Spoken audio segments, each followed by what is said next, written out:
What's going on, Green Teamers? You're watching Celtics Today by Chat Sports. I'm your host, Tyler Smith, and today is the 2026 NBA trade deadline. We know your Boston Celtics already made a pretty big trade, sending Anfernee Simons away for Nikola Vucevic to bolster this front court. But we still have a few hours to go until trades can't be made anymore in the 25-26 season. 3 p.m. Eastern Time.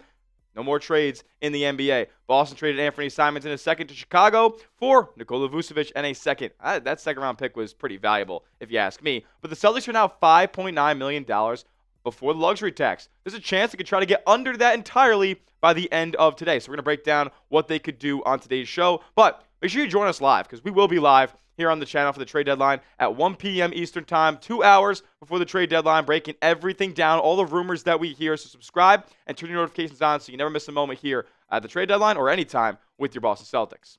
All right, so Brian Robb at Mass Live, I want to bring this quote up again because we talked about it yesterday on the show.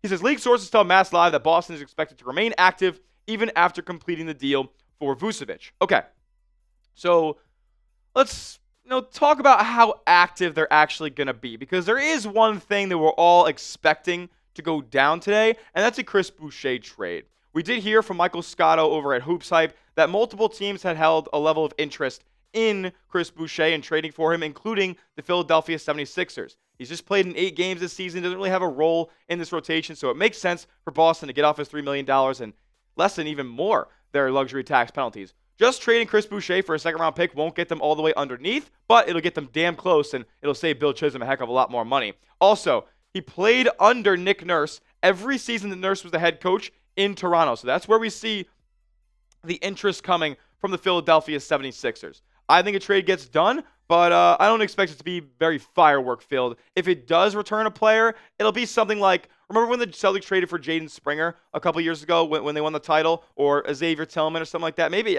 even less than Xavier Tillman has produced in his career to that point. Maybe it's like a Jayson Springer type thing that Boston goes and acquires for Chris Boucher, but in all likelihood, it'll probably be something around a second-round pick. Second-round pick might even be protected at that point. Now, in terms of guys who are out right now due to personal reasons that could be looked at as a potential target for your Boston Celtics, well, maybe not so much Ivica Zubac anymore, but I did just think it was very interesting that he was out for personal reasons on Wednesday. And then Cam Thomas, the Brooklyn Nets, he was ruled out Thursday entirely. So with that happening a whole day or two in advance, very fishy in terms of what the Celtics could get, or what the Nets are going to do with Cam Thomas. Now, in terms of what the Celtics could do, like, they could just trade Chris Boucher for Cam Thomas right here, straight up. They could do that. It would work. You could also throw in, like, one of the end-of-bench guys. If the Nets were, like, really in love with Josh Minott or Jordan Walsh, like, I'd be down to do it. Also, I want to reiterate that this would not be the full trade. There would be second-round picks upon second-round picks sent for Cam Thomas. What he's not going to do, though, is command a first-round pick, because we're seeing guys who are way better than Cam Thomas as far as contributions to winning go, defense, just playability and fit on any roster. Cam Thomas, like, he can't do all that much in every situation. He's got to have the ball in his hands. He's got to go out there and get buckets. But the reason I bring Cam Thomas up is because, well, the Celtics just lost Anfernee Simons, and it would make sense for them to go get, after they bolster the front court, have the opportunity to get a guy who could put up 20 points on any given night for $6 million. Cam Thomas is playing on the qualifying offer this season. Now, I believe he has a no-trade clause, but I wouldn't say that he would decline going to the Boston Celtics here. Now, if they did end up making that deal for Cam Thomas, they would be hard-capped at the first apron. So they wouldn't really be able to do much in the buyout market, I don't believe, because they are very close to the first apron now at this point. They'd be taking more money back in that trade than they would be sending out. So that hard caps you at the first apron and would probably limit them from using the buyout market too much. But I'll say this, like, who cares about the buyout market if you got one of the best guards that would ever be out there in that situation in Cam Thomas? So you get Vucevic, you get Cam Thomas, and you're looking at yourself, wow, Jayson Tatum might come back soon. This team could win the NBA Finals. What do you guys think? Should the Boston Celtics trade for Cam Thomas? B. Brad Stevens, for me down in the comment section. Y for yes or N for no on it. If the Celtics should make a deal with the Nets for Cam Thomas or not. I say yes, but I'll also preface with, like, Cam Thomas isn't a perfect player. Cam Thomas doesn't fit in every locker room. Cam Thomas has skill. He can shoot from anywhere, but he's also got a big ego. He also thinks he's way better than he is. Like, he also thought he deserved, like, I think it was something along the lines of like $40 million in free agency this offseason for Lopez. Like he was asking for similar numbers and then some guys who are really, really talented. I think he was asking for like Trae Young money or something like that. And I was like, Trae Young money? What do you mean? Two wrongs don't make a right. Like just because Trae Young or some of these small guards who don't play defense got $40 million a year doesn't mean other teams are supposed to make bad decisions like that.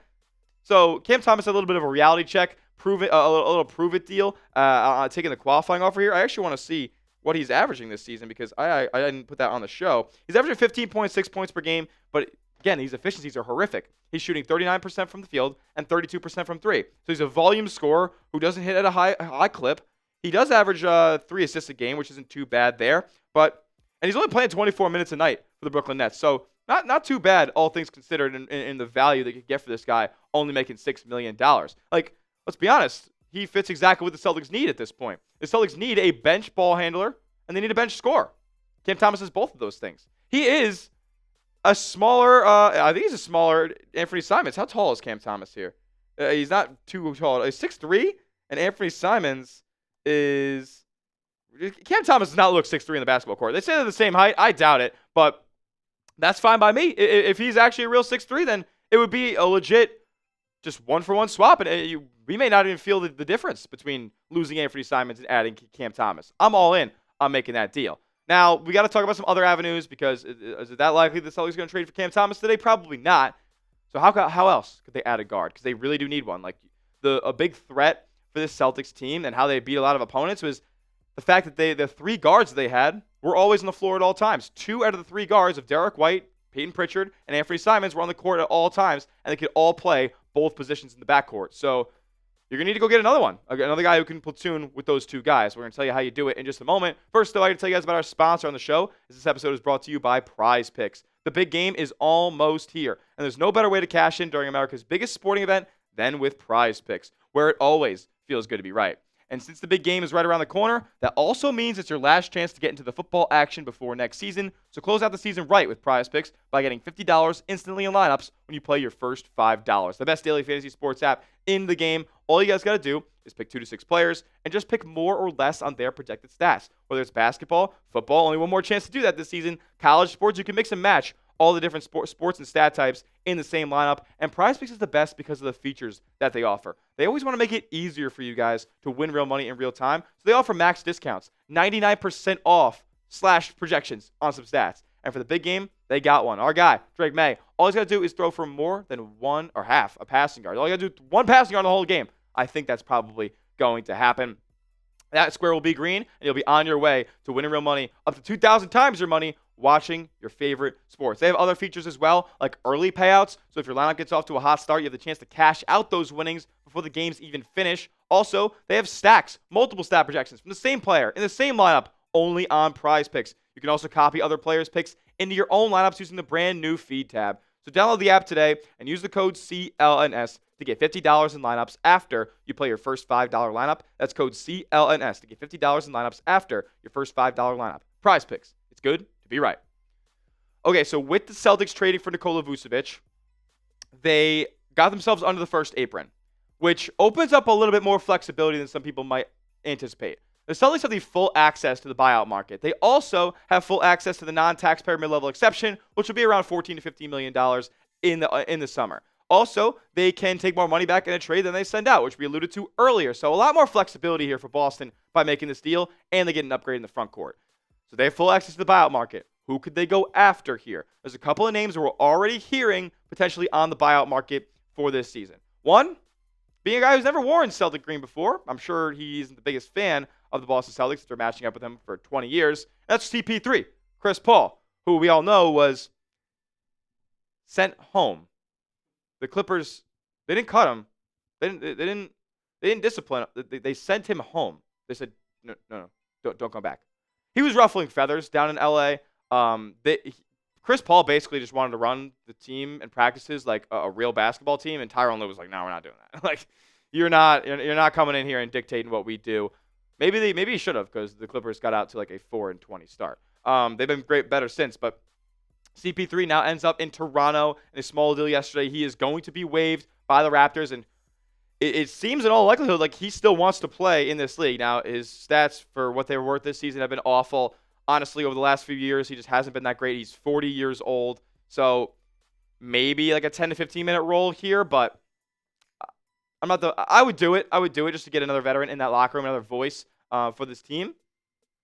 But I'm not the most in on CP3. I'm more in on Lonzo Ball, who's going to be released from the Utah Jazz. But is it that likely that Lonzo ends up in Boston? I love the versatility. 6'5". He's a good defender. Doesn't really shoot the three ball at a high clip, but he can defend. He can get up and down. He's a great passer and has good vision on the court. He's probably going to go play with his brother, though, right?